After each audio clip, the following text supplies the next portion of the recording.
बिस्मिल्लाहिर्रहमानिर्रहीम। आज से थोड़े दिन पहले हमने एक वीडियो लगाई थी कि टीका गलत जगह लगने की वजह से किस तरह से बाजू आपका मुतासर हो सकता है। तो उस पर तकरीबन 6 लाख व्यूज़ आ चुके हैं। उसमें बहुत सारे पेशेंट कंफ्यूज हो रहे हैं, बहुत सारे लोग कंफ्यूज हो रहे हैं कि क्या टीका लगाना सेफ़ है या नहीं है, हमें टीका लगवाना चाहिए या नहीं लगवाना चाहिए। उसमें कुछ लोग जो हैं टीका गलत लगने की वजह से उनके साथ जो मसाइल हुए हैं वो भी हमारे साथ शेयर कर रहे हैं।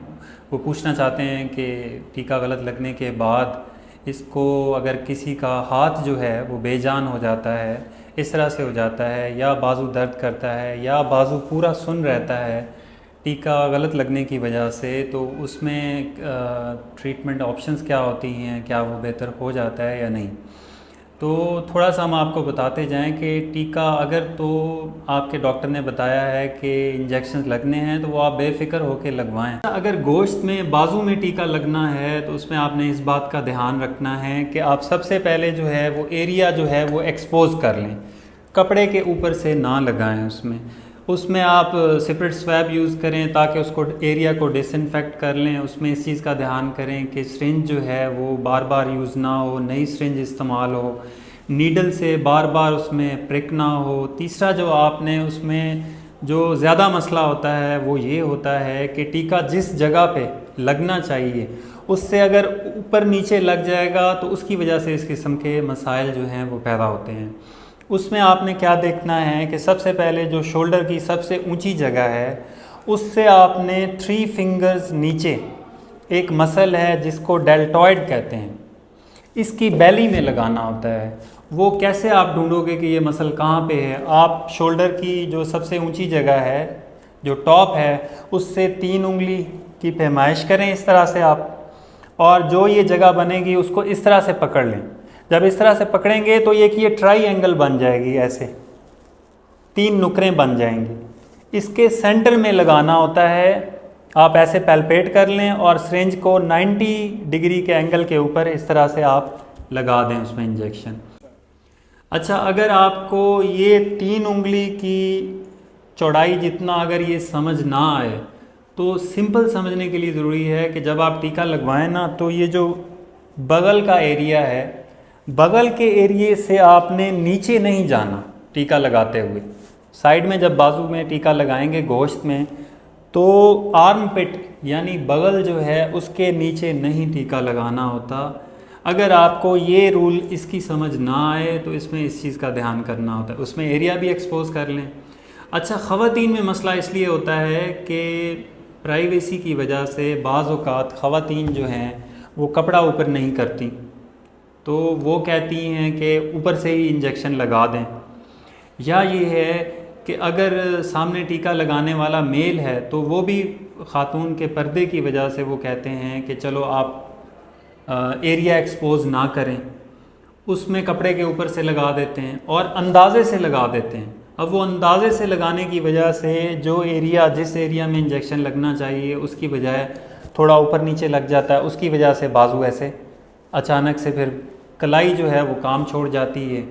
या क्या होता है कि टीके वाली जगह पे पस पड़ जाती है, गिल्टी बन जाती है, या नीचे एब्सेस बन जाती है।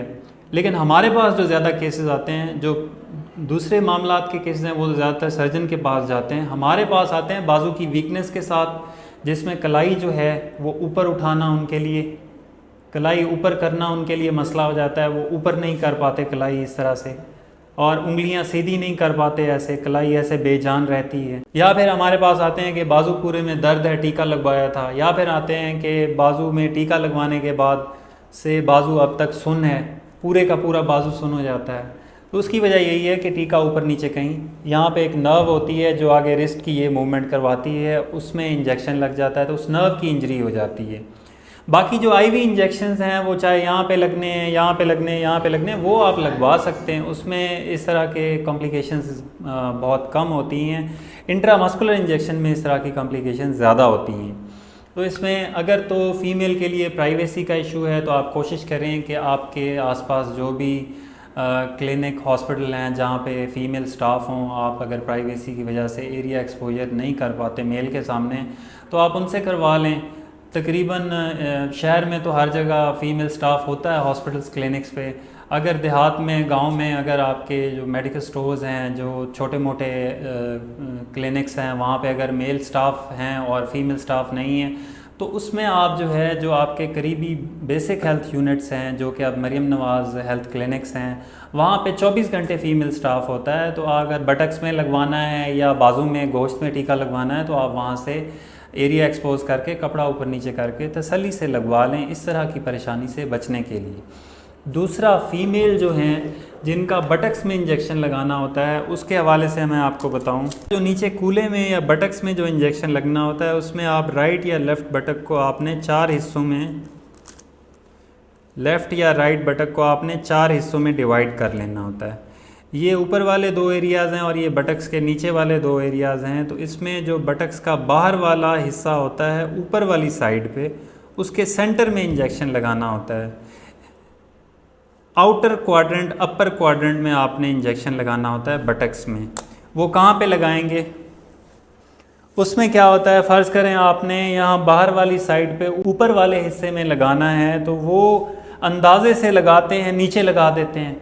उसमें या तो पूरी टांग सुन्न हो जाती है, पूरे की पूरी टांग सुन्न हो जाती है, या पूरी टांग दर्द करना शुरू हो जाती है, या फिर ये होता है कि वो पेशेंट जो है पाँव ऊपर नहीं कर पाता। अगर टीका जिस हिस्से में लगना चाहिए था उससे आपने नीचे लगा दी है, तो वो पूरी टांग में इस किस्म की परेशानी बन जाती है, ख़ास तौर पे ख़वातीन में।